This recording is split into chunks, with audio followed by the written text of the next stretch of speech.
whatever milestones that Black people make against hate, it ends up benefiting all the other people of color. I can't see what his endgame is. The Republican Party is the party of racism, is the party of white supremacy, is the party of hate. This is wrong, and it needs to stop. Everybody wants to go back and drag that piece of history up, but they don't want to go back and deal with what their ancestors did to the indigenous people and to Black people in this country. You got to go. And you got billionaires talking about going to space and Jeff Bezos, go, never come back. I hope you get lost. This man has lost his mind. Boom! Come on, girlfriend.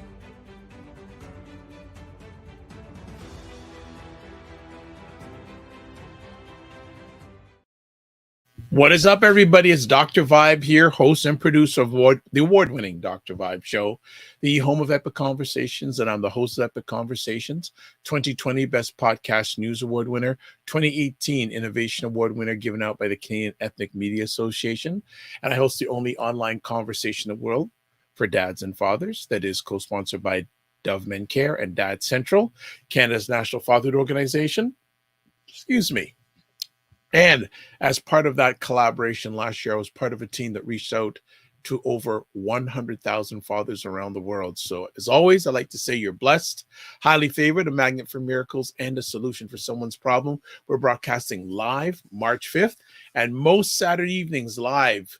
We bring, there's that old song, I Got the Power. We got the power from north of the 49th and south of the 49th. We have, as always, State of Things with Aisha and Jill, and we also have a special guest. We'll bring on her on in a moment, but we're going to bring up to the stream Jill and Aisha. How we doing, ladies? Hey, hi. What's going How's on? everybody? How's everybody? Is everyone okay? Everyone holding up all right? Fair to Midland. Yeah. we have a Midland, Ontario, by the way, up here in Canada. So Yeah. I hope, and I think, isn't there a Midland, California? Probably. Yeah, We probably have a Midland somewhere. that's Fair to something. Midland. Good. Isn't that like an old Irish saying? I don't English, know. Irish. I have no idea. How was everyone's week? It was long. It was a long one. Yeah. What made it long? Trepidatious. Nah, just catching up on work and stuff like that. Okay. I want to say everyone who's watching live, appreciate it. Hello, Jen Meyer says, hello, everyone. Hello, Jen. Hello, Blue Rains. Thanks for being early and ready to rock and roll. We're going to have we only have Epic Conversations on Saturday nights. You know that. So that's why you are here. And we also have from my kind of country, Canada, well, somewhat kind of country, Christy White. How you doing, Christy? She's back. Hey, Christy, what's going on? I'm good. How about all you guys? How's everyone doing? Doing all right. Pretty okay, considering. And Christy had technical help. So, her son, before we got all started, her son came on and made sure she was all connected and all that. So she's all ready to go. Hey, hello, Tamara Macaulay from Texas. Hey. Actually, Hi, interesting. One of the few shows I watch on TV on a regular basis is Top Chef. And the most recent season that's just broadcasting live is they filmed it in Houston. And also Jill visited Texas and came out alive. I did. Well, as long as I was being fed, I was kept at things could have changed rapidly without some good food. What was the best meal you had in Texas? We went to some amazing restaurants in Austin. It was like New York level, Michelin star. Like, wow. For real, I started thinking, wow, they have some great restaurants. And it could have been, but the best one for me was a taco place that did something with a taco that was ridiculous. So even from like the super, super expensive to the, really cost nothing street food, it was brilliant, amazing. The food was delicious. Nice. And this taco, I still think about it. It had shrimp, and it had sort of like a adobo, some kind of like red, something very like a paprika, smoked paprika with it. And it was delicious, and like a chipotle. I don't know what they did to it, but when I go back to visit, you're going to go back to Texas? If I have, but I would actually say that I'll try to get the name of that place again. It's in the hotel, the Line Hotel. Yeah, it's in their hotel. They have a little restaurant, and that joint is banging. That taco place was off the hook, off the chain. All right. Yeah. Aisha or Chrissy, have you ever been to Texas? Nope. I was through there when I was a kid. Oh, wow. Wow. It's a big state. Yeah. The crazy thing is I've been out to a lot of places because we're indigenous powwow family. So we've traveled the powwow trail. So I've been actually all over. So hold on. So Christy, do you have that documented? Yeah. Wow. I'd be fascinated about that. I'll send you guys some stuff especially on my TikTok right now, which I don't know if you can see, but actually we were talking about River earlier. My son is an indigenous hoop dancer. So he's got LED glow hoops right now. So I didn't know such thing existed. It's beautiful. You should look up hoop dancing. I'm a jingle dress dancer and also a women's traditional dancer. But my whole family this TikTok out. Wow. Yeah. Wow, Isn't beautiful? That's the thing. There's so much about indigenous people and just our culture that just is so beautiful. A lot of people just don't know about. So nice. Very nice. That is amazing. But at any time, if you just like Google River and then Christy, like the cookie -white, you'll see videos come up of him hoop dancing because he actually advocates for indigenous children with disabilities. Oh my goodness. Wow. Amazing. Sounds like I need to interview him. Yeah. Actually, I was going to say, Dr. Vibe, you need him on your show. Yeah. That is that is quite interesting. All right. Yeah, well, it does sound interesting. Now to the topic. All right, let's get to it. So I know everyone thinks we're going to talk about something first, but we're going to catch you a little bit off guard on what we're going to talk about first here. So our first conversation topic, someone named Jill Jones being banned from Twitter. What up with that? Yeah, they didn't quite ban me as much as they suspended me, but it was for like freaking 7 days.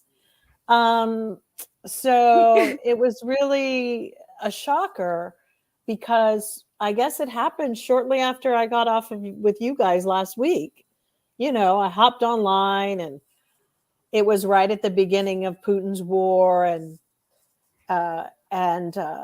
the ambassador was in those meetings with the United Nations, and he was saying that it wasn't true that they were going into Kyiv. And, and I happened to say, I called him a fat beast that should be rolled up and put into a suitcase and dropped into the middle of Kyiv.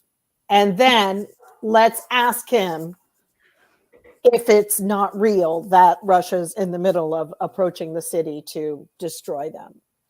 Because I felt like he was gaslighting. And then the moderators, was up for a bit. And then the moderators, I went to log back in and they were like, sorry, you can't get on for about 7 days because this goes against our community standards. And I'm like, I would think that at this point, having community standards for Russian politicians would be the least of their concerns, but they were allowing and permitting all sorts of bots to go around and report everybody who said anything about Putin, anything. I mean, if you had put up, I had some pretty offensive things up about him. And fortunately, those stood on Instagram, but I did take a couple down because there was just my hunches were like, okay, these people are out and about, lurking around. I'll bring them back, when it seems like they've died down. But I know that they're cut off from Facebook and Twitter because their Führer cut them off. So they're not really online anymore. He cut them off. So now they can't talk to us or even rally and like try to get us thrown off. So that was it.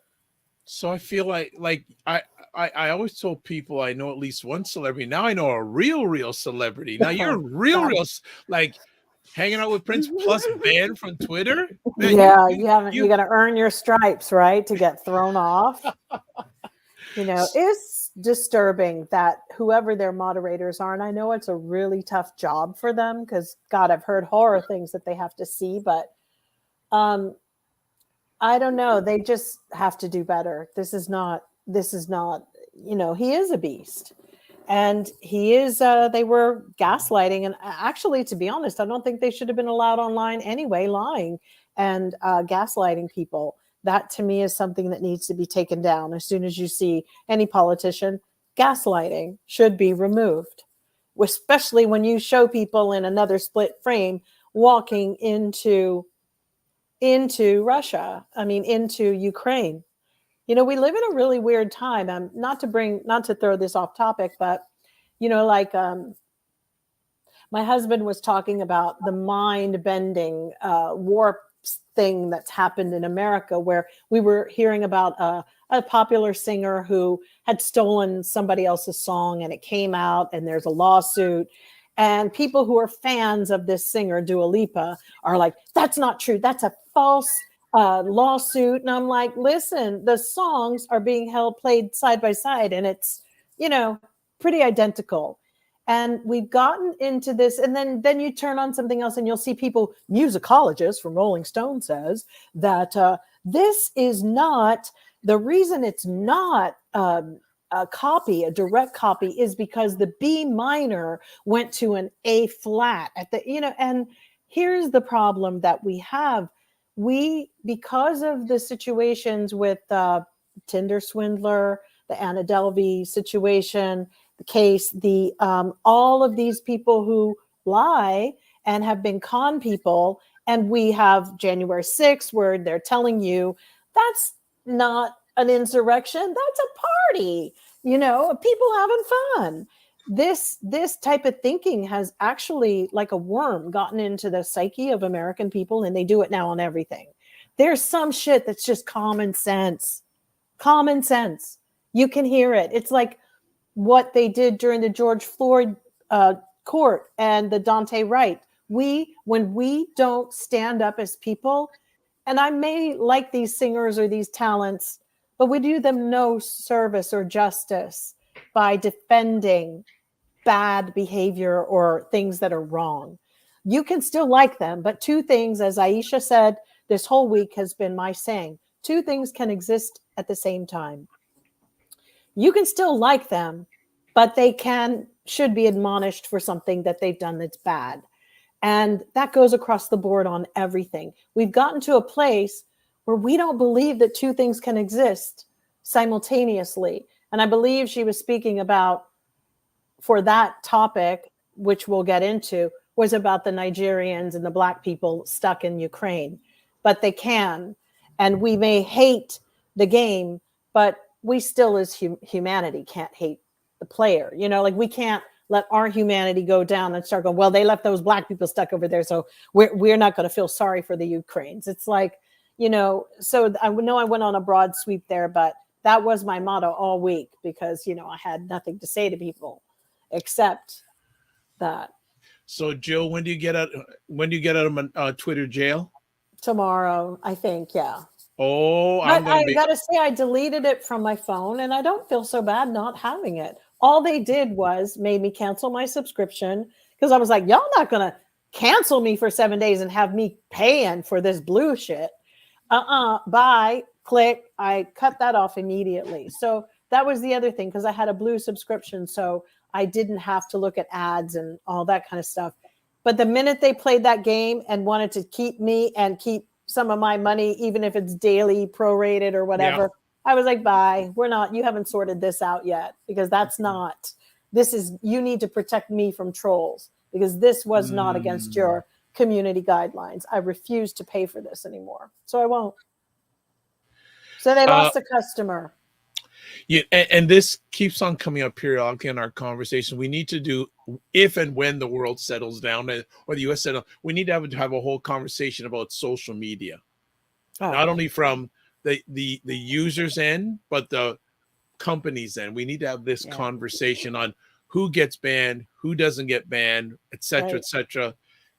That's a whole other conversation. Well, now everyone else wants us to talk about, as we got the infamous one up first. Let's talk about what's going on in Ukraine. What is Putin's endgame? Who wants to start about what they've seen this week about what's going on in the Ukraine and Putin's endgame? I think the encouraging part about all of this is that he looks like a sloppy dictator. You know, there's you have to keep asking the question, what is his end game? Because he keeps changing course every time. And the U.S. intelligence has been very good in terms of saying, okay, this is what he's planning on doing. And then it's out there and he has to change course. And he's really desperate at this point. It's obvious that he's very desperate at this point, and that he's trying. This didn't go the way that he thought it was going to go. He thought he was going to be able to go in, that the Ukraine people, the military was weak, that the people didn't have the kind of resolve that they have demonstrated that they have, and that they wouldn't stay and fight. Like today, what was it? They took down a jet or something, a Russian helicopter. Yeah, helicopter. I don't think that they anticipated that. And also, too, let's talk about that caravan or convoy, whatever they want to call it, that he has. They should have been where they're supposed to go by now, but they're running out of supplies. They're running out of gas. Simple things that you would think that they would have been prepared for. And also, too, the reports about the military themselves, the people in the Russian military, not getting the whole truth of why they're in Ukraine in the first place, because they're being told that, oh, you're going to go there, they'll welcome you with open arms to liberate them, what have you, and they're getting there and they're finding that this isn't the story, and that they weren't even supposed to be attacking. They thought they were just doing military exercises, and here they are in war. So it's chaotic, but at the same time, you really see that this man is on this warped path, this downward spiral, and that he's spinning out of control. Christy? I don't know. Like, it's been crazy. It's very interesting for me because my mom is actually a retired Canadian Forces member. So sitting in and hearing some of the stuff she's talking about and her viewpoint on some of the stuff is rather interesting. I will point out, Aisha, the one thing I am skeptical about with these soldiers is that Russia has a very well-trained army. And I find it difficult to fully believe that they got there and they realized what was going on and they're just continue to keep going. Like, that is questioning, right? Like, you don't get there. And I mean, there's enough of them on the ground there that, I mean, if they revolted against Putin, like, what would that say, right? Of his own army. So, I mean, in some ways, I sure on day one, if I got there and realized, whoa, I was supposed to be welcome with open arms and this is going on. I'm a little confused because a lot of, the video we've seen and stuff, these soldiers aren't acting like they're doing something that they're being forced to do. Yeah. By now, at this point, yeah. At this point, I'm saying it may have been different in the beginning, but at this point, I'm sorry, we have to look at some of this is a soldier's choice. Just like it's the other soldiers or even that just everyday people picking up arms and fighting those soldiers. Right. They know what they're doing. Yeah. I think they know by now because he got rid of Facebook and Twitter. I think they must have seen it. Mm-hmm. I will say though, one thing I have found just incredible as a bunch of women sitting here is that I think one thing that they didn't expect is because in all other world wars, right, women didn't pick up arms, women didn't do that kind of thing. And I mean, my mom has been following like the mayor's wife. She has her own tactical team together. They're tutoring like how to even start vehicles such as tanks if you come across them. They're networking like women do, but in this very, very different way now in helping. And that's what they said. Like a lot of these women said, like I've seen grandmas, like really, really old grandmas picking up arms. And when you talk to them, it's because they lived through that old war. They didn't get the chance. And now they'd rather go out pretty much feeling like they're protecting everything they believe in, which is true. I mean, that's the point they're at, right? So I will say I think we have a different view than any other war because we do have things like TikTok and, you know, all the other things that we haven't had before. So it gives us different perspectives. But I will say on a humanity front, it's really interesting because I don't exactly buy the whole thing that they're doing this against their own accord. Some of them maybe, but on a mass front, I don't think I believe that. I think the younger ones that are in the army, that are in the Russian military, probably don't. They realize what they're doing, but I don't think that they realize the real world consequences when given the fact that like 18, 19, 20 years old, all they've known really is Putin and any other kind of way of life. I don't think that they can comprehend or understand it. I think they're given 1 year of mandatory you have to do. Yeah. Go ahead, I'm Joe. kind of with Christy. I think that, you know, it was kind of at the beginning, I would have thought that there were many. I also think that it was also a matter of survival for a few who came in to be really clever. And because of social media, we're hearing these stories grind down really fast, as opposed to like during the resistance with the French resistance and World War II, we heard these stories long after, or, you know, they were picked up in newspapers. But the interesting thing for me is having a war and also having social media going at the same time. Like, did Google have any kind of intervention in there as far as like messing up coordinates or getting rid of GPS and making sure that wasn't exacting? Because I do know that they said in many of the towns in Kyiv and many of the towns that the women actually went out and turned signs around, moved signs, got rid of stuff, put them in odd places to mess up the army. So I would hope that, you know, did Google disable access to GPS? And if so, you know, was that part of the reason why some of the coordinates that when they were bombing places, they ended up bombing hospitals or residential? I mean, there's just a lot of things now that we have to really take into account because we have something very new happening, technology with the satellites and all the GPS. So I don't know. It's just I wish we could find somebody in the army or something who would to tell us how wars are being conducted going forward. Like Syria, same thing must have happened. That's what's so interesting about this too, is that he's not fighting a war in the technological society that we live in. It's like he's like fighting like a 1991 style war. And that's the part that for me, I kind of do wonder what they do tell their military, because we have to consider that, you know, they control TV, they control their TV, they control what they hear on the radio.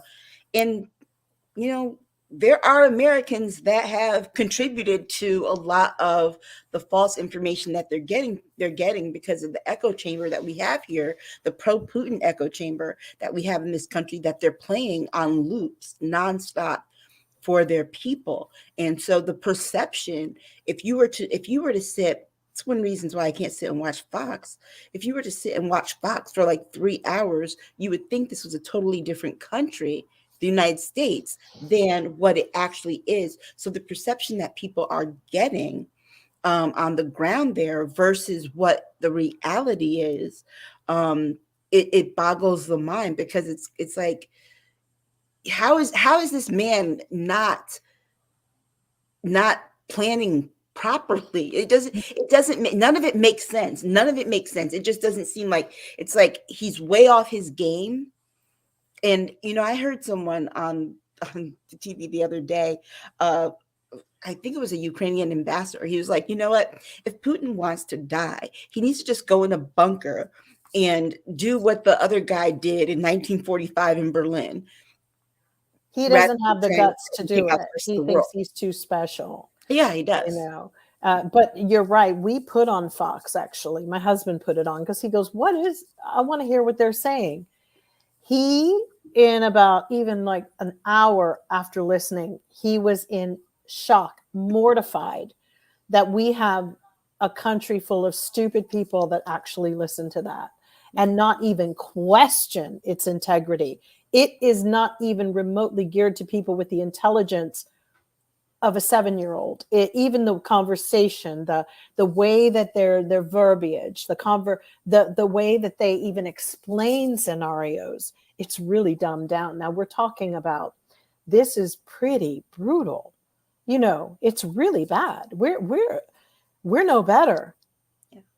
I mean, these people would let Putin come right in, and and many have in their hearts, because the reality is, when you vote this year, I don't care if it's like, Bubby Johnson from down the street who used to bump, the 1970s hit song, whatever, and he's running for Congress and he's blue, vote for him. If you never heard, vote blue, because the reality is, we cannot let them get one edgewise. Look at what they did.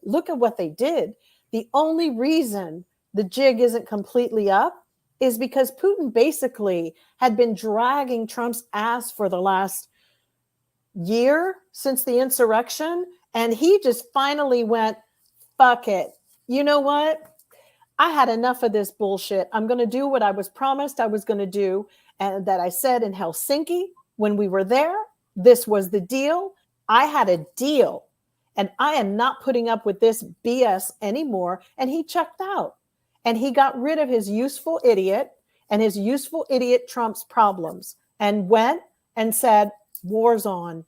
And that's it. And went into a bunker and said, now, here we go. This is who I am, and I work better alone. Yeah. I want to cycle back to the actual conflict here, because don't you think, though, if Putin wanted to take out Ukraine, he could just say, do it. So I don't know if, and part of me says, okay, yeah, they've done miscalculation, but if they really wanted to do it, they could wipe them out in a few hours. But the point is not to take over the Ukraine, though. That's not even his whole purpose. NATO holding us at bay. His purpose is to engage the NATO countries in World War III. And to keep us like dogs sitting at the fence watching. Yeah. We're watching a slaughter. So now all of a sudden it's, if you close the airspace, then I'm taking that as a declaration of war. When what was it last week? He had something else he was taking as a declaration of war. So he keeps moving the goalpost the closer it gets to that brink, because he knows once that starts, he's got no allies of his own. Because remember, all the other countries that supposedly support him are not in that mainland Eurasia space of the world. You're talking about, you got Venezuela over here. China's further down, but China's not even sure they want to jump in because they've got their sights set on Africa, right? And so, and then there's Hungary. Hungary's like, well, we're sandwiched in Europe across all. Hungary is in that what is that, if you can't beat them, join them. So we'll start letting refugees come in now. So he doesn't even have that. He's like on an island alone, really. So if this pops off, but Aisha, I think he's at the point. I don't think he cares. Yeah, I don't think he cares either. No. He don't care. No, he don't care. He doesn't care. It's like he was just given the news that he had AIDS or something. Like he was just told, like, you got 2 months to live. You know, it's like you just feel like, what happened? He clearly has nothing to live for. No, he doesn't care. He hasn't shown any remorse, at all. And even with AIDS, they have medication. I mean, it's like that's not it. That's not a death sentence either. It's like they basically said you have glastoma. Like it really is like, yo, what the hell? You know. Interesting. So let me just catch up. We got some comments here. Before you get to the comments, though, is that again, he's gotten close by bombing the nuclear plant, power plant. Yeah. The thing of it is that I think he might not care what the rest of the world is doing. He cares about his legacy, and the point being is that if there are no people, convinced. There's going to be no one here to talk about it. Exactly. So why does he care? Why would anybody care about a legacy that's not going to be here? I just think that I think I he Am doesn't Legend care. Will Smith, did he give a shit in the movie? No. You know, I just don't think he cares. The time for caring with him has been long gone for years. So I think there is something very suspicious. The fact that he doesn't care. There is one comment there that says, don't get fooled by China. And they might have a point, because the game is to look like you don't care. Well, if you don't care, then why is this, then they're waiting on something to swoop in, because they could very basically take over the world. So there is something that he's waiting for, and it could very well be China. So we shouldn't be fooled by China either. I wouldn't rest comfortably thinking because China played, with their fingers up their butt the other day, which is very un-China-like. But to be like, I don't know, go back to the table and negotiate. That was very, very un-China-like. It's two men who made themselves leaders until they die. That doesn't really sound kosher. But remember what I said when we first started talking about this, the possibility of a conflict, like a month ago. Honestly, if he really was in the not caring part of it, he would attack from the west, not the he would attack from the east, not the west. Well, to me, because if the whole point is to really goad the U.S. into war and to engage the NATO allies, it's more expedient for him to attack Alaska. Yeah, but it wouldn't have served China. It wouldn't have served China, which is why this game on this side of the ocean serves China more. You've got the airspace there. You even have Sweden. You have their issues with NATO. All of that is just real fuzzy at the moment. It's very fuzzy. But yeah, definitely. Cinema Canella goes, also important to notice Ukraine is a new democracy. If not mistaken, their independence from Russia happened in 1991. Yeah. Their independence from Russia happened, I want to say it happened even before 1991. I think 91 is when they set up the government. Well, Christina has a question here. What are you guys' thoughts on Ukraine, Black and brown people not being helped to leave at all? This is, like Joe said, what I said, it both can be true at the same time. We can deplore what Russia is doing to Ukraine. At the same token, we can also look at Ukraine and say, wait a second, now's not the time to have racist policies, especially when your people are trying to leave the country and go elsewhere into other lands. It's like, no, now's not the time to do that. I think the video that that's been out with this, it's disturbing, and the stories to hear about it are disturbing. And you can deplore what Russia is doing and praise the Ukrainian people, and then you can be upset with the people who are the gatekeepers, who are not letting people out because they're Black and brown. But it happened here with Katrina. Yeah. So it's like, why are we tripping? It happened in our own country.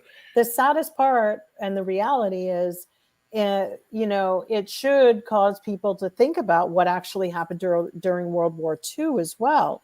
We had many Americans who got caught up, unfortunately, in Hitler's not crazy, horrible scheme.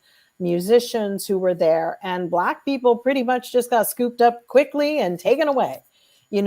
When you're told to leave, you are a person of color. It has not been resolved across the world. The world does not like people of color for the most part. In a crisis, it's crabs in a barrel, every man for himself. Yeah. And you got to be aware of that. And at this point, I get it, but about the racism, but we had it here. We've had it through every crazy moment in our own country. It was to be expected. It was during 9/11. Yeah, people probably crying to get everybody out. It's just the same. I'm disappointed, but I'm not surprised because they're going to take care of their own first. Totally.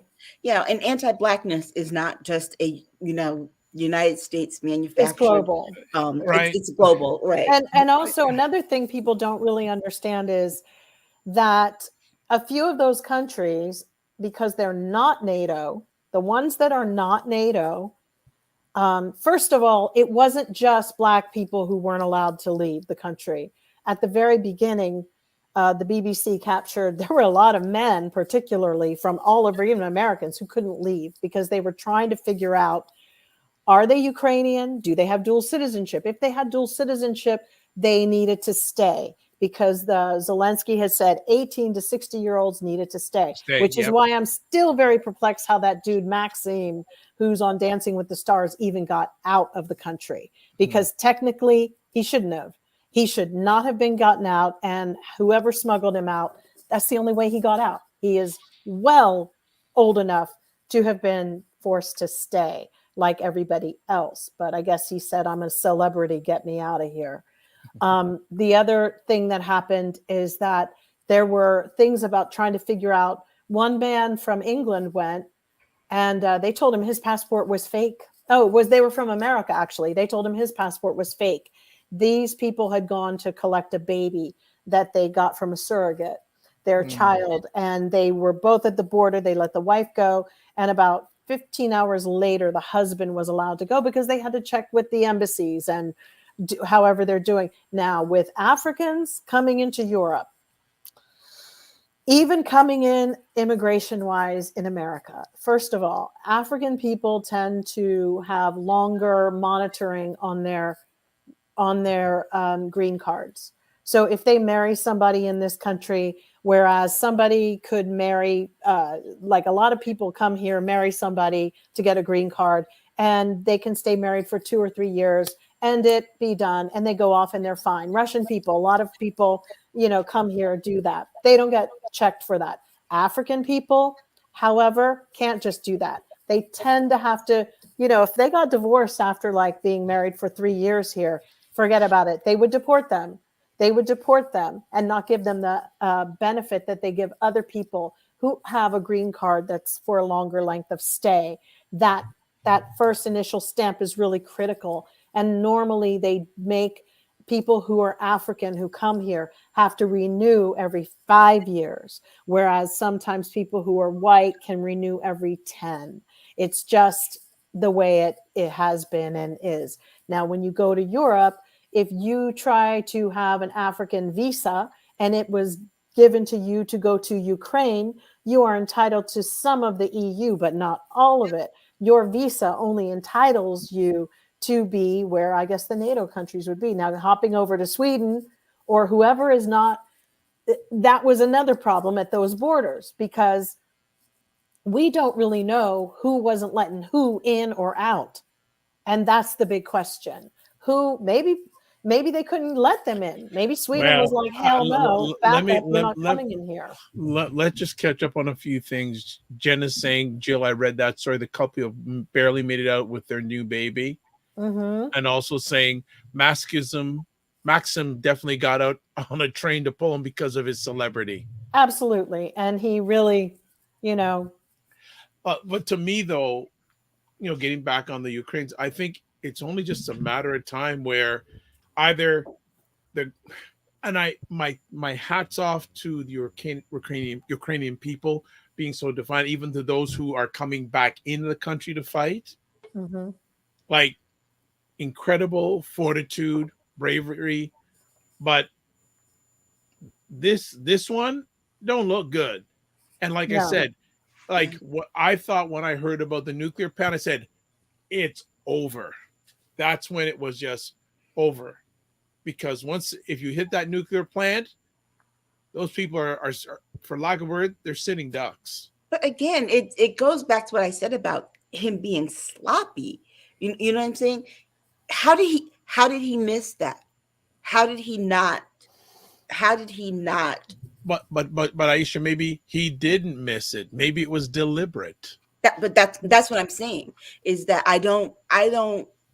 I mean, he's holding them hostage at Chernobyl. Yeah. So, but basically, Russia is holding the whole country hostage. They are. Yeah. That's and basically those who are getting out while they can. He's holding, because again, and this is just a war of attrition, because the people are holding out before, but the supply chain of food, supply chain of healthcare, so it's just like an anaconda snake, just slowly just squeezing. And you know, and again, I tip my hat off. The only way that's going to get broken is the West has to get involved. Like, I mean, directly. And then that's when all things are going to fly. And I think that's what Putin is betting on, saying they ain't going to come in. Well, no. And you're seeing that with the fact that the U.S. can't get supplies directly to the people that need them. And the reason is because the moment that they do, first of all, how do they get them in? The moment that they step foot on that border, forget it. All hell will break loose. Yeah. And so I think even more death, even more. That's when more the Ukrainian people are going to be even more. That's going to be a declaration of war. Putin's going to take that as a declaration of war. And so the challenge then becomes, how do you get supplies and whatever to them? So here's another thing, and Black Beauty is saying, and I brought up another thing. Okay, I just don't understand. And the president of Ukraine should why should the president of Ukraine keep fighting a losing battle, especially when the NATO alliance isn't providing equal weapons to Ukraine? Well, because here's the thing. We've known that this was going to be a problem for a very long time. You know, we've known since the Reagan era, since the Thatcher years, that you can't keep letting the economy determine the type of democracy you have, because the problem is that it became a big sellout. It's just there's just, you know, you've got oligarchs right now that are probably running around wanting to figure out how to get rid of Putin, because, I mean, talk about a stifling, having somebody under your thumb. We have all but gotten rid of the middle class worldwide, globally, and we now have somebody holding hostage. If Hitler had have done something like that, we would have just been watching him massacre millions and millions and millions and millions after another, based upon holding a country hostage with nuclear threats. I mean, this is one of your worst nightmare scenarios.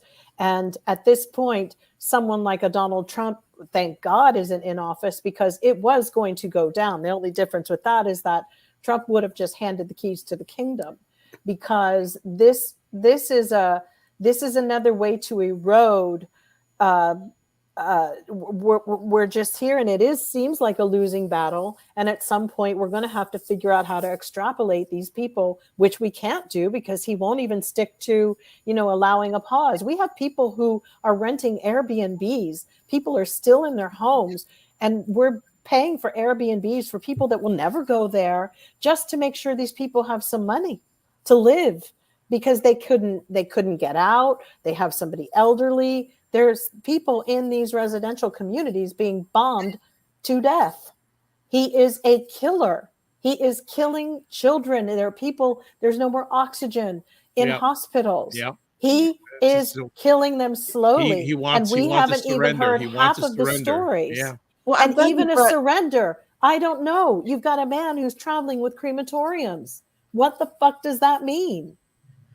I'm glad you brought up Trump, because the other thing too that we have to talk about, and we have to be very real about it in America, is that one of the reasons that Ukraine does not have the weaponry that they needed was because we had an American president try to blackmail the president of Ukraine for votes to win an election, to steal an election that he claims was stolen from him. So remember, what was it, $250 million worth of weaponry that the United States was supposed to give to Ukraine because of this impending problem, right, that they knew was coming. And the United States president at the time said, not unless you dig up dirt on Joe Biden, and on tape saying that, released the transcript of himself saying that. And then guess what? When it all came out and he got impeached, guess what he did not do? Did not get them the weapons still. And so now here we are, we have to wait for this Congress to go and approve a $10 billion appropriation for weapons to send to Ukraine via Poland. Okay. And that's what we're waiting for now. They're supposed to do it tomorrow. So comment here, Lacrosse saying Xi, who is the head of the Chinese government, is playing it low because he wants to become dictator for lifetime this year. Therefore, he has to make sure that China's economy is doing well and not bringing the economy down. Also, we have a comment here, Black Beauty saying, as well as actually Black woman, as a Black woman, I am not cool with Black foreign students being rejected from acceptance into other nations. I mean, that's the way it's always been, and unfortunately it's... If you're a Black person, where are you accepted in the world outside Africa and by the mass population? And even then you can't always go home. Exactly. And even then they deport you too. I mean, the ruling is like, when they say go home, go home. Yeah.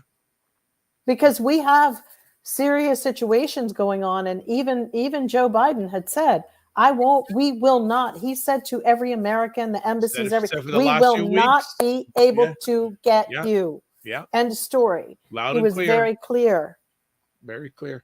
Christy, you have been quiet for a few moments. Anything you want to add before we transition to our next conversation topic? Well, I mean, it's interesting, as you know, in Canada, Canadians are going about it a little differently. I'm sure you've seen it in the news. We have a lot of people hopping private, commercial flights, right, over to pick up arms to help get supplies in. I read a story today in the newspaper. We have a very high skill trained sniper who's retired, who is actually going to go and do the front line of getting supplies into those people. Canada, as I said, it's interesting. I'm just really listening because we have a very different kind of stance, I think. And then in the Indigenous wise, we're just, oh my goodness, we're just watching what's going on, because I mean, we feel, especially for the students and stuff like that, we get it. We live in a country where we're the original people, and they'd probably not let us in. So, I mean, we very much feel that this, like, especially for those kind of situations, how grueling and awful face to face it probably really is. I mean, hearing about it is grotesque as it is, but I couldn't even imagine on the spirit what that is, standing there and dealing with it. I mean, we deal with a lot here. But remember, we can't broadcast what Americans are doing because we have stupid idiots like Marco Rubio, as you told me earlier. You want to tell everybody? I didn't know about this today. Exactly. That's why I was like, I'm listening and learning. Okay, Aisha's got something to say about this. Go ahead, Aisha. He wasn't supposed to show the video of the private meeting that they had with Zelensky. What does he do? Screenshot. Post it on Twitter. You idiot. That right there is just, look. that helps Val Demings so much right now. Yes. Okay. Good God Almighty. Because it's like, he's like, we got a bunch of mercenaries going in at 9 o'clock. And he wasn't the only one. There were like two other members of Congress who did the exact same thing. I think though that with the way that we're watching this unfold from the United States standpoint is that absolutely we don't want to get involved in another war. Yeah. Because we're barely out of the ones that we had been in for so long. But I think also too, Biden doesn't want another war. They're he trying to drag him in. No, he doesn't. And I honestly think that because they want him to lose for the election, right? And I honestly think that the smartest thing that Ukraine did do this week was to apply for to become part of the EU, and because that there also helps them militarily, because it might be too late, but guess what? For the United States, it's a very good thing, because it puts one more step between us and having to engage where they would actually have to look to the EU first for any assistance before they can expect United States assistance. All right. So before we close it down on this conversation, Black Beauty, regardless, it seems to me that the Ukrainian president is just being used by the West as a puppet to jump off to the World War III. She also says evidently, it seems like Ukraine is going to be blamed for escalating this mess and NATO getting involved. And what does the Ukraine get out of this? No more country. Well, the other country you got to keep an eye on too, with regard to this, is Belarus. They're no friend. They're no friend of Ukraine. No. And while we have our eyes set on looking at what Russia is doing in Ukraine, can't take our eye off of how they go in through Belarus. Okay.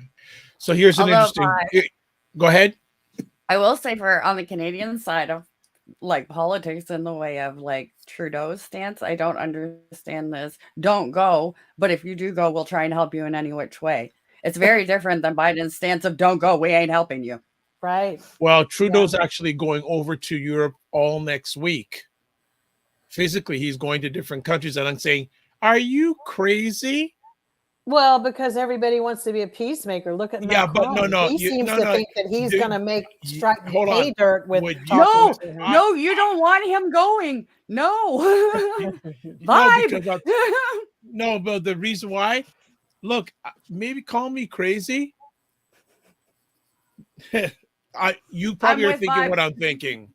Okay, this way. I got to point this way. I'm with him completely. No, because he's a target. Look, Biden are not trying to be anywhere up near there. They will send the Secretary of State first. No, but I'm just saying he's a target. That's what I'm saying. He's a target. They exactly. Will. Now, someone is saying here, where's the UN? UN is so irrelevant because the president of one of the main UN council is a Russian, so he can go veto anything. That's why they all walked out the other day. Yeah, exactly. The UN is irrelevant in regards to this. It's irrelevant. It's a dinosaur. It doesn't exist. It's symbolism. It's irrelevant. The UN is only as effective as the countries that are a part of it and that are in the leadership. And when Russia is up there, Russia in the leadership part of it, it's not effective. It's irrelevant. And please don't ask Indigenous people what they think of the UN stance. There you go. UN has a lot of apologizes, a lot of backtracking it's got to do. So as we end off here, what do we see in the next week? A week from today, surrender? No, I don't think Ukraine is not going to surrender. They're going to have to kill every last person in that country for it to be over. The Ukrainians are not going to just roll over and play dead. That's obvious. I mean, these are people taken to the streets with baseball bats. Okay, Dr. Vaughn, did you see Standing Rock? Yep. They ain't giving up. anything that they believe their whole And being belongs to. Yeah, they're going to stay. The only wild card here is what Putin does, and I guess that depends on what side of the bed he wakes up on in the morning. And it depends on how these sanctions just keep hitting him and unraveling. Let's talk about this. So how effective can these sanctions be? Very. Right now they're targeting his oligarchs. So they are, and a lot of them are almost penniless at this point. Yeah. So they're ready. But he don't care. He gonna wipe them. He don't care. But he always was of mind and body that he was the reason they were oligarchs in the first place. Right. He does care because if his economy goes, the problem is then it becomes like Russia back in the day where you have Shostakovich and all those people. And that means revolution. That you want to talk about a stealthy crew that will snap out of it for real. And that could possibly happen. You can't give people a taste of what they've been having and then all of a sudden yank them back into freaking 1954. Yeah, and then let's put it this way. Their tennis players can't compete. None of their athletes are able to compete in anything international at the moment. Grand Prix canceled. The Metropolitan Opera got rid of the diva. She's done. She can't sing. They cut her because she's a Putin lover too. I mean, it's really not working out, and their accounts are being confiscated at banks. It doesn't mean that it just means that a lot of other countries just got richer. Yeah, and this is with why their assets. And this is why I say this man, he might not care about the people. He might not care about how he goes about doing things, but he does care They about will be behind the legacy that he leaves behind. And that's why I'm just like, yeah, if he really wanted to start a nuclear war, he's got the button, push it. Yeah. The thing is that for him, this is all about the legacy he leaves behind for Russia. And he wants the kind of Russia that was there when he was in the Kremlin. Wow. And he has been working really hard to get that. If there's no one here to tell the story, it doesn't matter. It doesn't matter for him. He wants to go down as the most feared, the most revered, and the most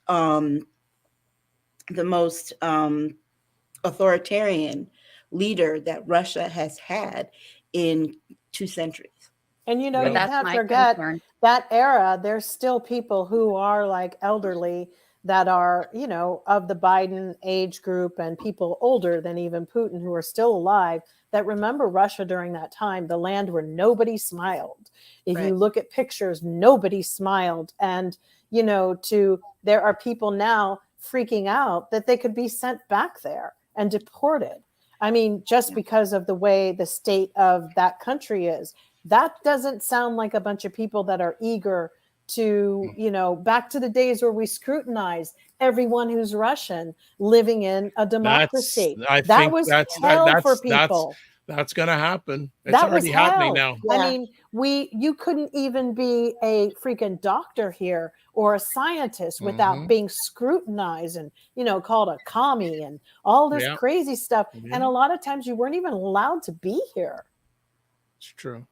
And you had one blemish on your thing. If you ever had a dinner with Vladimir Putin, you would not be allowed to be here because you would be considered potential to be a traitor to this nation. If the former president was back in, you'd be allowed to do that. But the former president is not going to get back in. Yeah. But here's the other thing too. The fact that Putin moved on without him, he says a lot more. I mean, this is way over all of their heads. That's my thing. Is this about a legacy for Russia or a legacy for him? And if I think they're trying to maybe help Putin, Trump maybe get back in, but it ain't going to happen. No, it won't and also happen. The Russian people are that's the other linchpin too that I don't think he anticipated was the level of protests that they're starting to see in their streets was something that I don't think that he anticipated. Well, he can't maneuver. Like he's put a blemish on everybody who may have been helping him in some indirect fashion, whether they had a job here, whether they worked in Canada doing something at a bank. He has put everybody under a microscope, and most countries should be zipping those zippers up right now and getting battened down the hatches and getting rid of those people in these key positions, because it's not that they're not doing their jobs. It's just you can't really trust them. Yeah. All right. You got Visa and MasterCard pulling out across the world. Yeah. And Prada and Gucci, honey. Yeah. That might just destroy the whole damn place, because those women love their Prada and Gucci and Louis Vuitton and All right. and let's move on to our next conversation piece. The President of the United States gave his first State of the Union speech as an American president, Mr. Biden. Thoughts on the speech? It was funny to watch, because I did not watch the Republican response. I just saw the woman talking, and I just turned the channel, right? But it's one of those things where Republicans were in a very precarious position, right? Because on one hand, they couldn't not clap and not stand up and be like, oh yeah, we're not for democracy, right? No, but on the other hand, they did it begrudgingly. Okay, you could see the resentment and the contempt in their faces when they had to cut. The one thing that they were unified on was that comment he made about the Trump taxes. That was the one thing that they just true. We're not clapping at all. Right. No. Right. And of course you had Neanderthal 3 names shouting out stuff during the during it. But it really was a test of what this country's legislators are about, right? Because Biden's remarks were released a couple of hours before the actual speech, some selected quotes. So you knew where he was going to go. The thing I think that for me was interesting was really watching the reaction. And then from what I heard, the Republican response was the antithesis of how they reacted with the cameras on, right? So I think, I mean, for this to be his first State of the Union as president, it went like State of the Unions go, right? The state of our economy is strong. It's the typical thing that they say, but he did in that hour and 12 minutes or so that he spoke, did touch on some very important things that I wish that we could have gotten a little bit more expansion on. So, for example, he talked about pass the Voting Rights Act and all of that. Well, where's the road to 50? I mean, to say we should do these things, let's cut the cost of prescription drugs, particularly insulin. Where's the road to 50? Wait, we did have some movement on that recently. We Somebody did actually have some movement, because they threw it in another bill. Yes, we have had it where people now you can get this insulin for $30. Yeah, I they don't know, threw that it in the changes the other infrastructure day. bill. But notice they had to throw it in with something else. So I wonder what the plan is. He told us what needs to be done. I want to know, what's the road to 50? What is your plan to get the 50 votes that you need behind you to pass some of this stuff?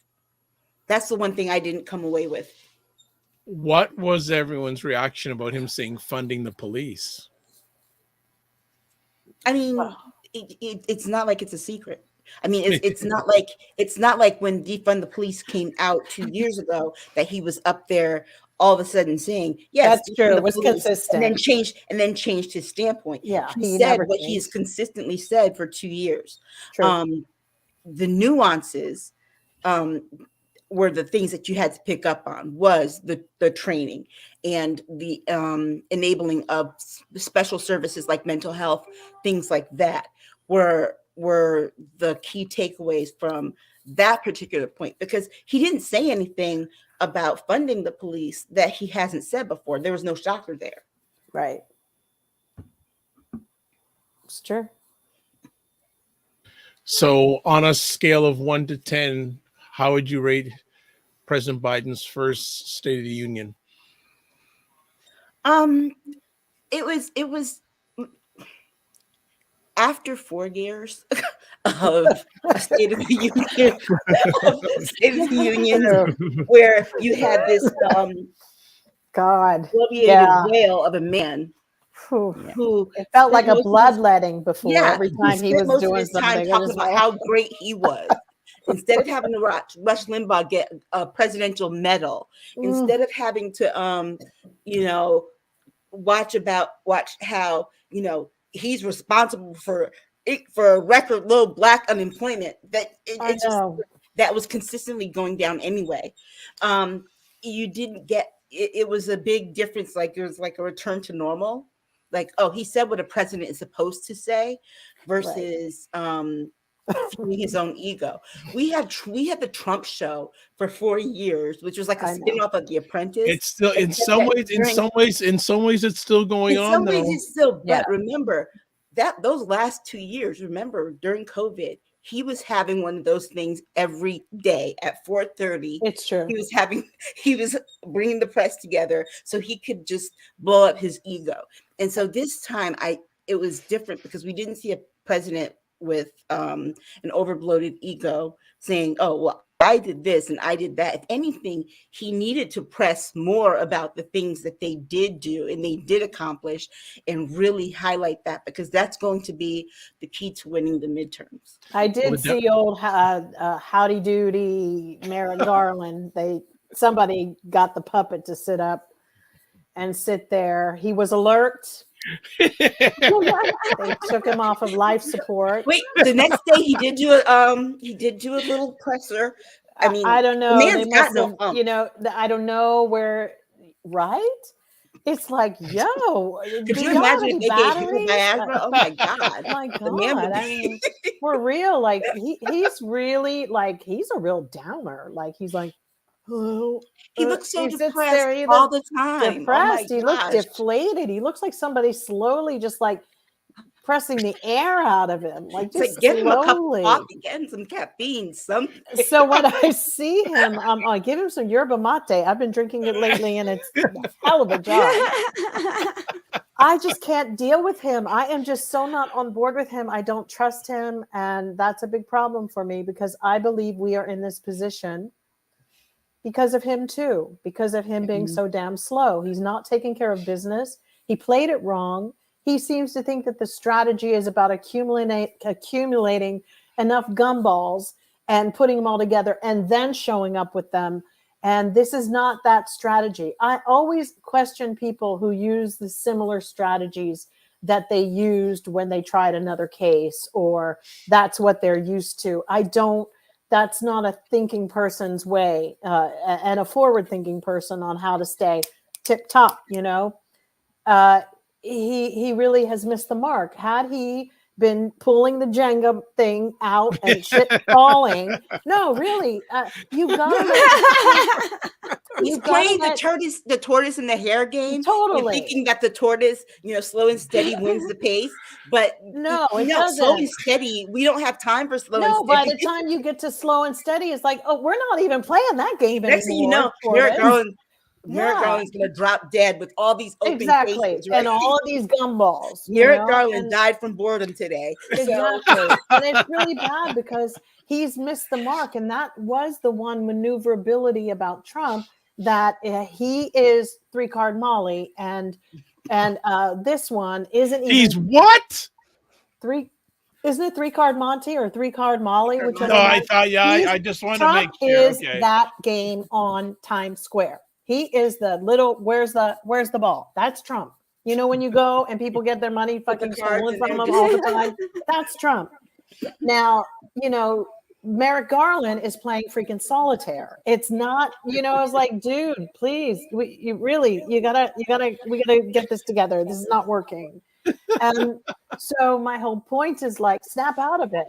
I feel like being Cher in what was it, Moonstruck? Moonstruck, yeah. God. No, you look. Imagine him and Mitch.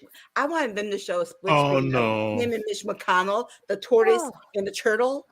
Totally. Side by side. Because sometimes you have to get chi energy moving, as long as it's just moving energy. You know, we needed things to be exposed along the way. Certain things, it's not always so methodical in this situation because there's so many layers to this. And there's a lot of different baking times. Different things will bake at different temperatures with this entire case and analyzing of Trump's years. He had an open door, though. Here's the thing. Bill Barr on Tuesday announces this book and all this stuff in the big lie. Where's Merrick Garland on Wednesday? Right. Yeah. Sitting watching Joe Biden. Exactly. And Bill Barr has written, what is this, like Bill Barr's third book? For those who are watching this live, Mr. Barr is being interviewed by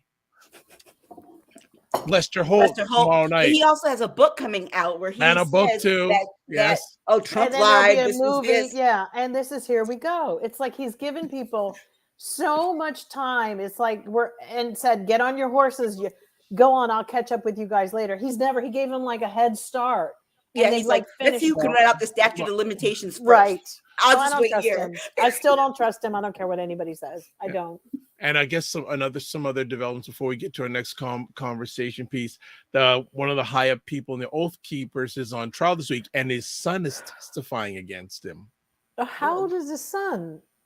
But his son actually had recordings of him and his dad talking about this, and one of the recordings basically says, "Yeah, I'm taking it done to go to take care of things up in the Capitol." So. I mean, what if that bomb had gone off that they planted that we don't know who planted that looked like Lauren Boebert or Marjorie Taylor Greene, right? The two bombs.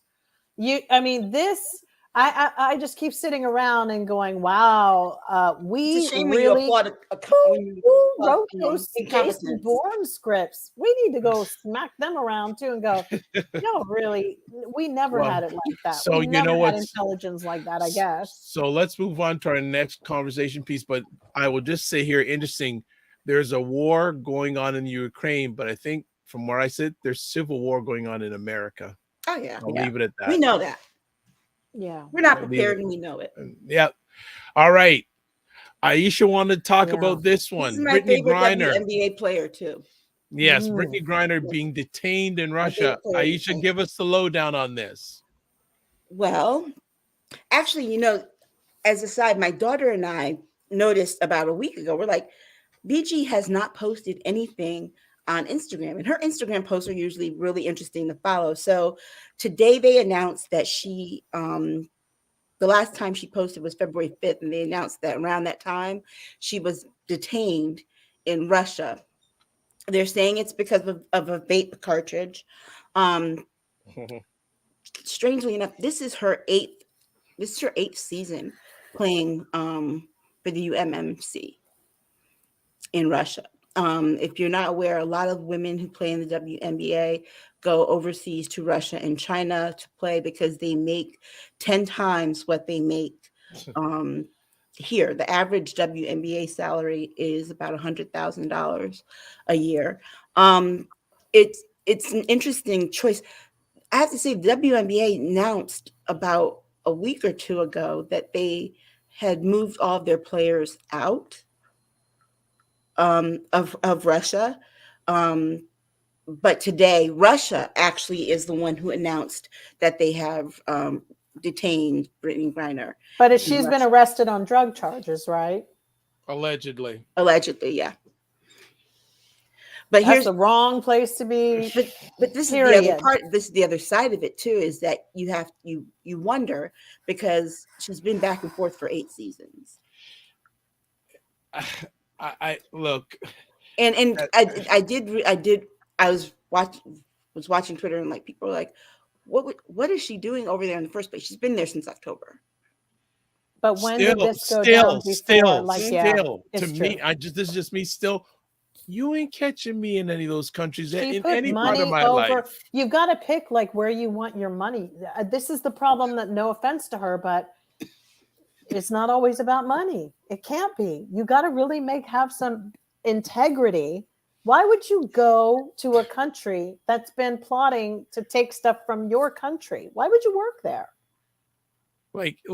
You have to have some integrity to go, no, thank you. I would not, as crazy as I can be, I would not live in a country that's run by Vladimir Putin. Well, we have celebrities that want to go and perform for, Saudi people. And now, it's like, why would you do that? I will say that she does make one of the higher salaries in the WNBA at 100 some odd change. At most women are making between 47,000 and 50,000.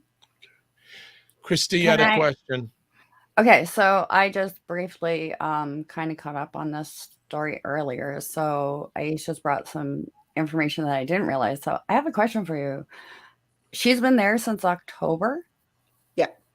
And this is illegal to obtain there? This is what? Illegal for her to obtain there? These vape cartridges? To have them, yeah. That's what they're saying. They arrested her on drug trafficking. Okay. They charged. My thing is if it's true now, but if it is true, then she's using a point of privilege, because if you've been there since October, you knew it was illegal. Right. But this is what I'm saying. And this is her 8th season there. That's why I'm saying. That's why it does sound it's suspicious on one hand, because it is her 8th season there. It's not like it's not like this is the first time she went and had it with her. So I agree with you. It sounds suspicious, but I also think it could be that she may have gotten away with it before and just might have assumed that she was going to get away with it. Right. And I hope not, because I feel so bad that she's stuck over there as it is. Well, the biggest fear that people have for her personal safety is that she is not just a Black woman, but she's an out gay woman, and in a country that all the more reason. Why would you be in Russia? Why would you break the law? Well, hang on. Sorry. Even not just being in Russia, but why would you? If because again, we can't believe everything. No. Well, here's the other part. If it is the truth and she did obtain this, then she should have known she was putting herself at huge risk. Oh my God. Huge risk. Here's the other thing to talk about this is that how come our government had no clue until Russia released it today? She's been in custody for 3 weeks. I don't know if they didn't hear about it. I hear you a bit on that, Aisha, about that, but still, I would not be living in that country. I agree. If I were a gay person, I would not be living in Russia, and I didn't have to. No, thank you. That's like going and living in Iran.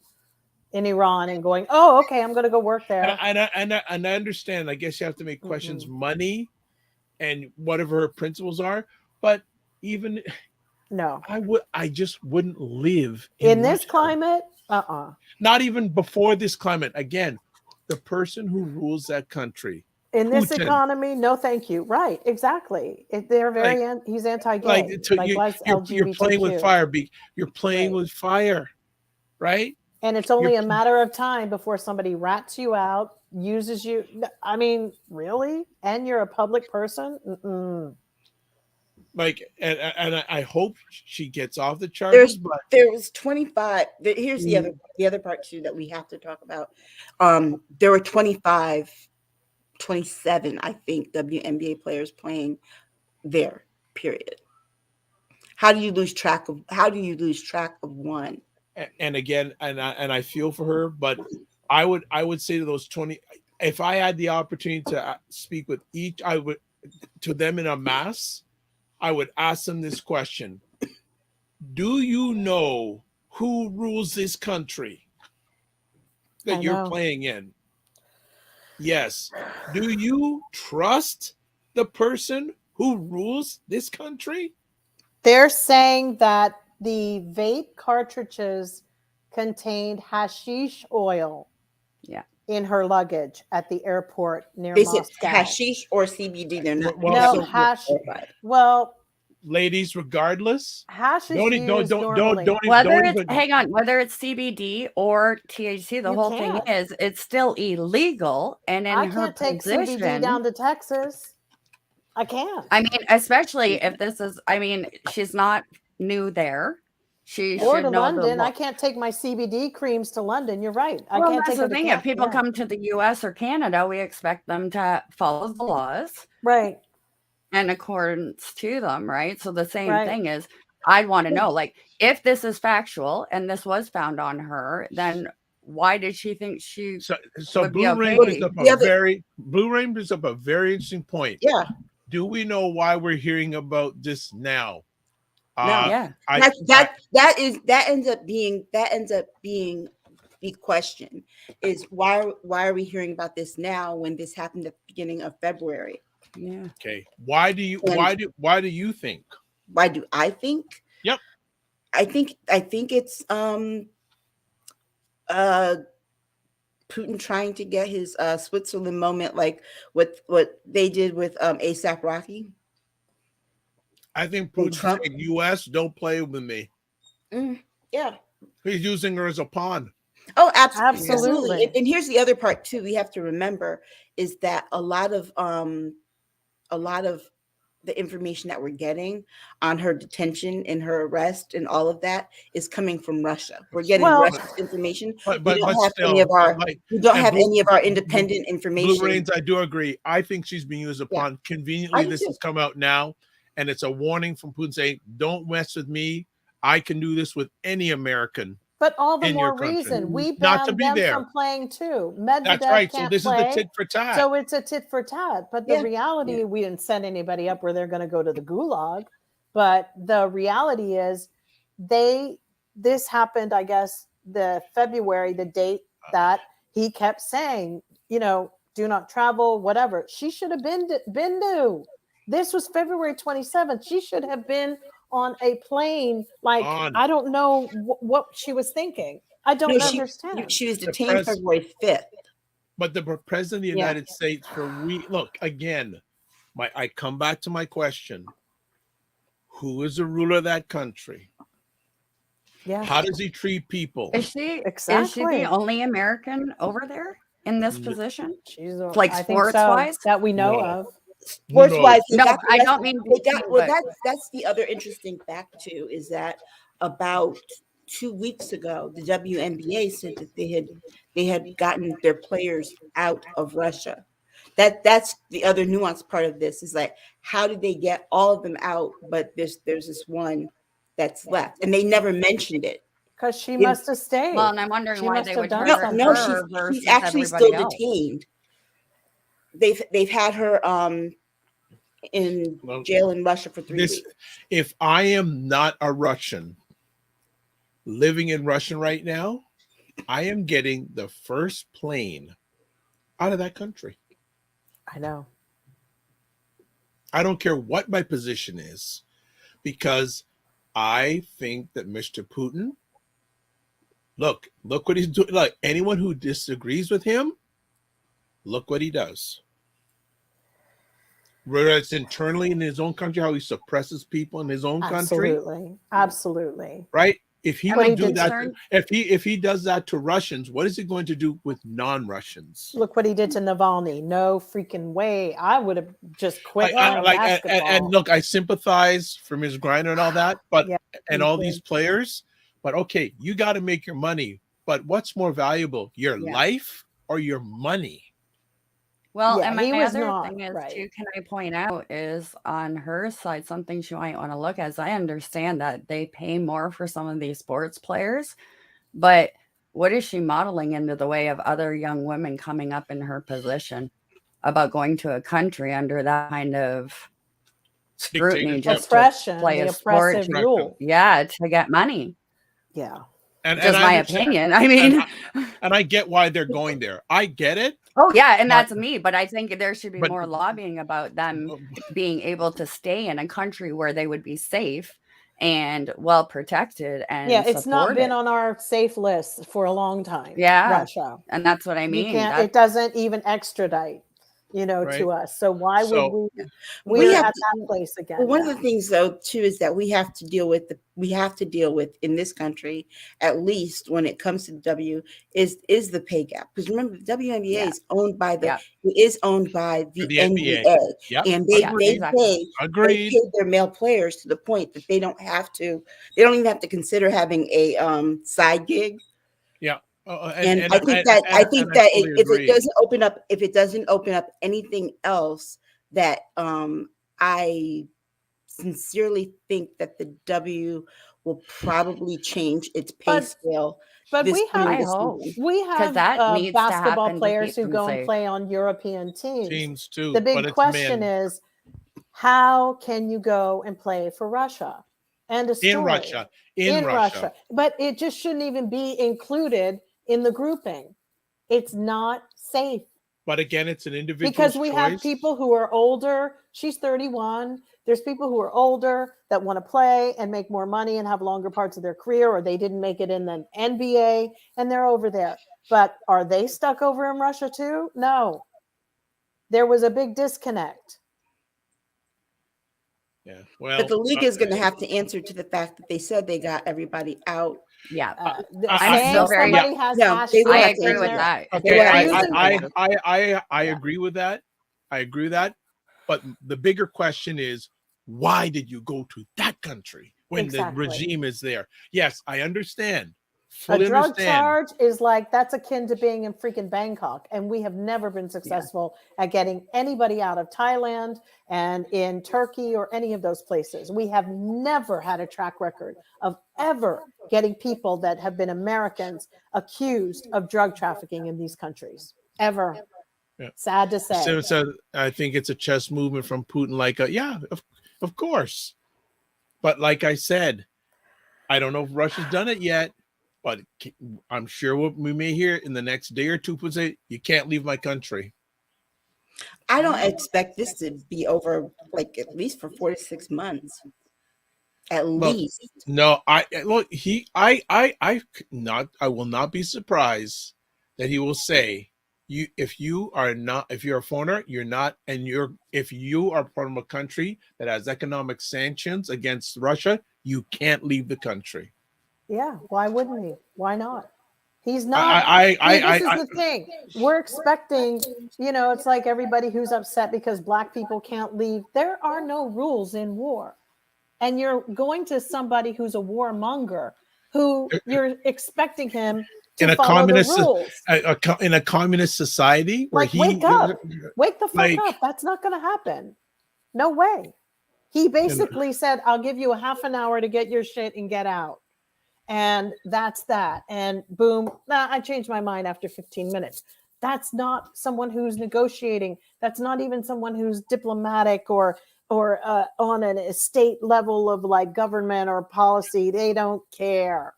They're nah. And you stole drugs. You brought drugs. That's it. Bye.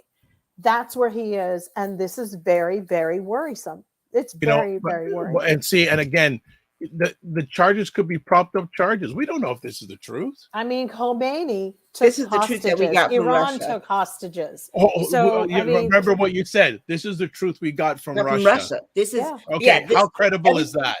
And that's and we have no people on the ground who've been able to investigate or verify it in every news report. They're reporting what Russia has put out. Well, like I said, I hope somebody's spoken with her. Yeah. Okay. The Blue Rain is saying, right, Dr. Vi, I guess saying, this is what Russia is saying. Right. Yeah. And it's horrible. So if people think there's fake news in North America, don't even start with Russia. Thank you. Yeah. Well, look, it's just retribution. It's payback for everything we're doing. The American media needs to ask more questions. It's funny how our media will they'll talk up a fake dictator, give them benefit after benefit after benefit of the doubt But when they get information, they're getting information from Russia. They're putting it out and not verifying. Why? I actually think they all need to be a little bit quiet at the moment, to be honest with you. Loose lips sink ships, and we don't know what's true. No, but if we're gonna report it, we need to not get our information from. Well, it just doesn't look good with her being there. Yeah. It doesn't. There's not much you can say about it other than, and the questions would be for us: why are you still there? And having State Department people get involved. We had you remember Oliver North and dealing with the Iranians who had people who were hostages. This is, fallen in those categories. And you're right, Dr. Vibe. If people don't get out or figure out, hell, I don't think they should take a plane out. I think they should go over the mountains and try to get the hell out the best way they know how. Any way you can get Drive, out, whatever. You get out.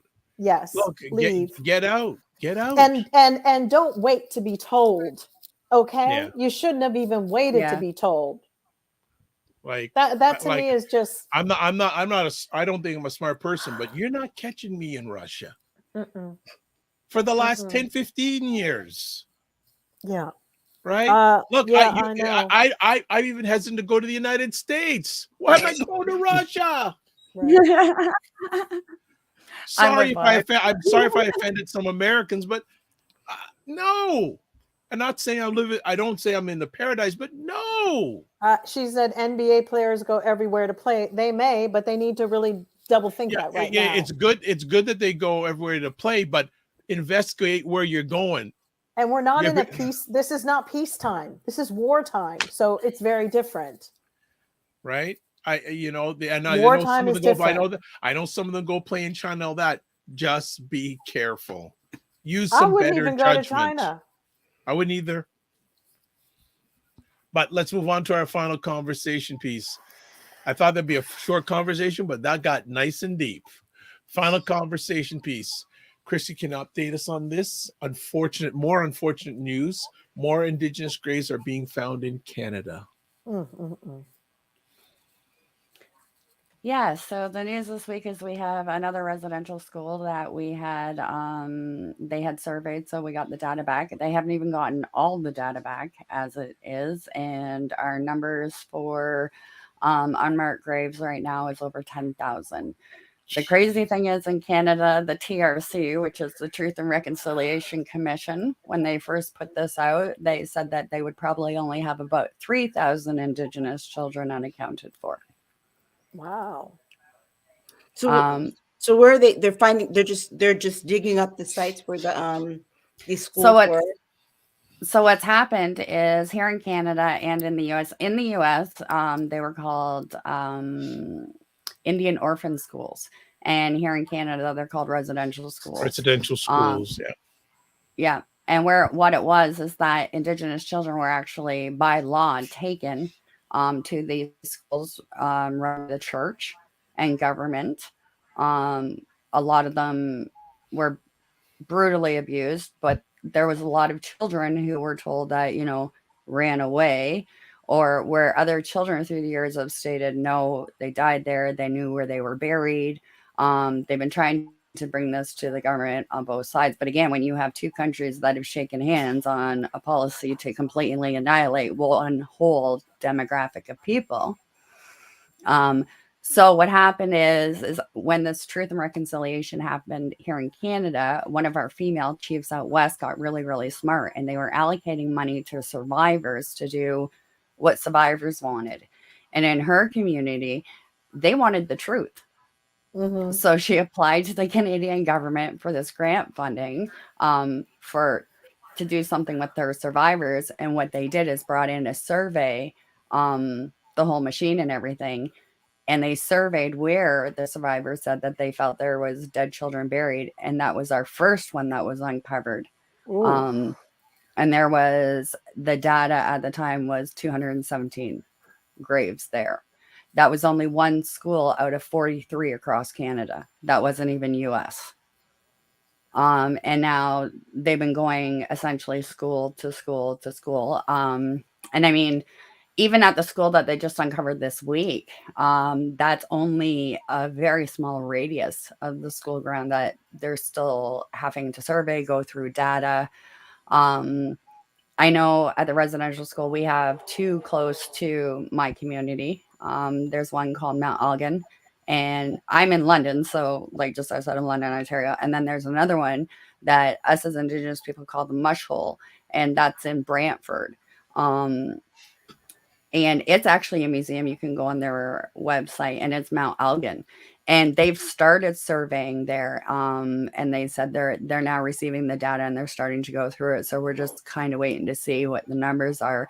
But technically, I think all in all, we've only done like 5-6 schools, and not even all of that, and we're already over 10,000 numbers. Jeez. So is this sort of like how, I guess, the Uyghurs, they would also put these people here to make them assimilate at some of these schools and things like that? So what happened is the government level, especially they enacted, well, first with Canada, it started with the Crown. It started with actually the British Crown. And that's when they enacted the Indian Act here in Canada. Because a lot of people don't realize that Canada is actually a 3-lot system. Not just a 2. You think of Canadians and immigrants. That's not here. It's Canadians, immigrants, and Indigenous have all different laws because of the Indian Act. And same with the US. Then you got, after residential school, you got 60 Scoop. That was a whole thing where they were taking, and there's up until, like, I'm sure Vibe knows, we had a case about 8 months ago that was all over Canadian news of them taking an Indigenous child from a mother in a hospital. They assumed she had been drinking and was drunk, and took the baby right away to realize she had a speech impediment, but was perfectly fine. Oh because my here in God. Canada, under the 60 Scoop, that under the Indian Act, they could just take your child. It didn't matter. Oh, And then also to explain for residential school system, to give you an idea, as I sit here, my mother is a residential school survivor. The last Right. residential school in our area that closed was in 1996. My first child was born in 1996. What amendments have been made to the Indian Act? Have they made very little? None. Wow. No, because what's going on is we have such seeded systemic racism in Canada for Indigenous people that it goes like so beyond. You would not even believe how, especially Indigenous women, are treated in Canada. As women yourselves, if you look up the MMIW, which is a big thing in Canada, the murdering and mistreating Indigenous women, the numbers are astronomical. We're bought, sold, trade, doesn't matter, left in ditches, beaten up by police. And then again, that all stems down from a lot of Indigenous people are just starting to kind of get their voice and stuff, because you have to think, if I'm only, like in my family, first generation that didn't go to residential school, the stories of what happened to those kids in that school, because they were beating the Indian out of them, so they thought they were making them less savage. How are they going to notify the family members? Or is it going to be based upon DNA evidence for most, or no? No, we're just going to take them home pretty much to the communities they belong to. Just because, again, like, I don't think we expected such astronomical numbers, and we don't even know, like, we're talking, because there was so much, these places, like, these children were sexually abused. And then, of course, you had it against each other and all kinds of things. So you had babies throwing in furnaces. You had, like, they're scanning walls of these buildings. It's just is astronomical. And it's interesting because I think at least 2 on our list right now are American Indian school grounds that they've checked, and they did find unmarked graves. We totally have that here, I'm sure. Yeah. Oh, yeah. Yeah, so that's what's happening. One is, I think it was Pennsylvania, they uncovered a grave there. So Cinema Canella saying, wow, 10,000 in Canada. Now what would the number be in the USA? If we stay on top of them, you got to remember, like, this is just the beginning here. Like, we're not even on the tip of the iceberg. And I mean, it's been a huge cover up. the Canadian and the American government have known about the Indian Act system all the way along.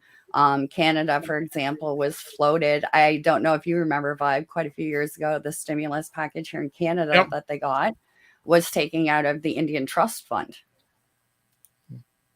There's a lot of people in Canada that don't know. Cinnamon Canella saying, what is the name of the museum, please? Oh, the one in Brantford? It's called Mount Elgin. Okay. It's just a shame. It's just awful because, you know, we haven't even really ramped up here that I can see. We've had and it's coming. No, we're starting. Yeah, we're starting to push.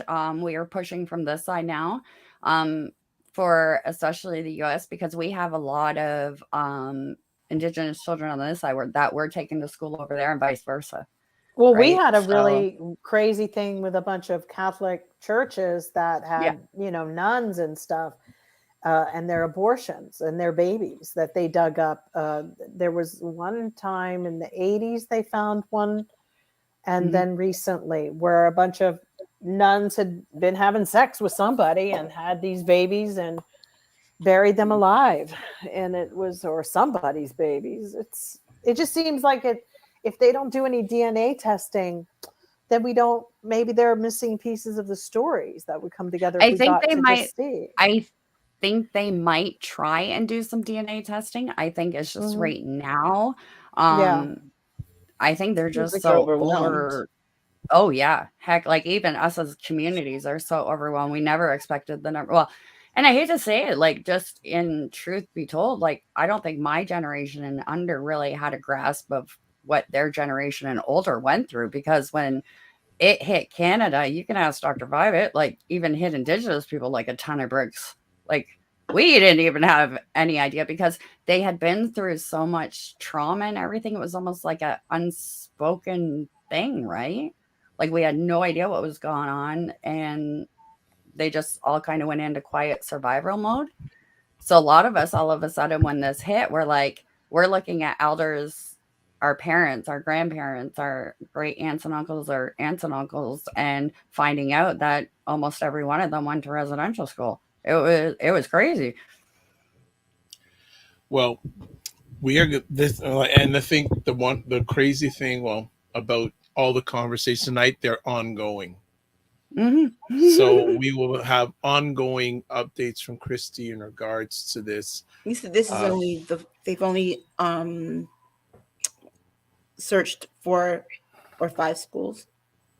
Yeah. Wow. Just that's it. Isn't that crazy? Right? Thank you, Aisha. Yeah, that's what I knew. It was a very small number of schools. And I think in Canada, I think we have registered like 47 of them across Canada. So if we're only at 4 or 5, and they haven't even, that's not even full data of all of them. It's just partial data. And Dr. Vibe, we really need to have a conversation because, as I said, one thing that's really bothering me in Canada is these numbers are over 10,000. And, you know, nobody's talking about it anymore in Canada. Trudeau's flipped the script again. No more orange shirts. No more all children matter. No more. I mean, if it was 10,000 other children found in unmarked mass graves, it'd be a crime scene. I would edit that and saying if it was children of a certain background. Exactly. Not 10,000 children, period. I'd say it seems like they're going to find more. If it's only a couple of schools, it's going to just be a very dark moment. Oh, I can't even. And the thing for us is, I think, sad to say, interesting as it's unfolding. Like, I don't think we realized that how in depth the whole Canada and U.S. togetherness was in the whole schools and all of that for our system. Because we're dual citizens, right? And didn't even think of that, I guess, when we were growing up, going, holy heck, this could be a whole, you know, Canada-U.S. thing. Well, that is a wrap on an unfortunate moment on our conversation tonight, but another epic one, family. Thank you, Christy. Thank you, Jill. Thank you, Aisha, for being on as usual and bring it, Christy. Hope you can still keep on coming back. I'm working on it. All right. I got a new worries. tech guy. There you go. You got a new tech, so you're all good. You're all set up. But as always, before we let everyone go, want to give an opportunity for them to give their contact information. So first up, Christy, I've got a contact information for you, your Facebook page. Thank you. So that's where you can best find her. And thank you, Christy, for taking the time to share with us this evening. Next up, they call her the Twitter Buster. Well, it was Jill D. Jones at Twitter. Now it's it's I guess it'll still be that tomorrow, but I'm also around on Instagram at Jill Jones Music. Okay, maybe I'll put the Gram ID next time. All right, the Gram ID. Maybe, yeah. All right. But Facebook owns them too. Yeah, that's true. But Twitter, you're good. You're not in Facebook jail, so you still gotta. You're good. You're good. All right. Next up, Aisha Staggers at Twitter. I might be on, I might not. All right. All right, and I am Dr. Vibe, and wherever you want to get a hold of me, these are the best places. Website, the drvibeshow.com, email dr@the drvibeshow.com, Facebook, The Dr. Vibe Show, Instagram, The Dr. Vibe Show. I'd like to thank everyone who joined us live and anyone who's going to watch or listen on the replay. It's appreciated and not taken for granted. Yes, here we go. Jen says, great conversation. I like this. DJ White, ongoing conversation. Yes, please. I like that. Fantastic. We love it. We love it. And let me just say thanks to everyone who come in tonight. So let's do the roll call. Jen, DJ White, Cinnamon Canella, Blue Rains, Black Beauty, Will Barber. Will Barber's brand new. Lacrosse, thank you so much. Christina, thank you so much. I think I've got everyone. Tamara McCauley from Texas, Jill's favorite state outside of California. Right. Okay, she laughs in the background. That's a stretch. Okay. Well, tacos. Oh, there you go. Outside of taco. Yeah, the tacos are good. The tacos are good. Yeah. All right. So everybody, as always, I close off with this. Live your life as a dream. If you can dream it, you can make it. Sometimes you have to get smaller to get stronger. Block assumptions and aim bigger, aim better, aim higher, aim wider. Love, faith, and respect. And remember to give yourselves grace. And two last things. Yes, I did say give yourself grace. And the last thing I'll say, don't just manage your time, manage your energy. And interesting enough, someone actually, it's a friend of Christy's, asked me if I can send her what I say to close every conversation. So I still have to do that. So we will see everyone, God willing, next week, 9 p.m. And please walk good. Good night, everybody.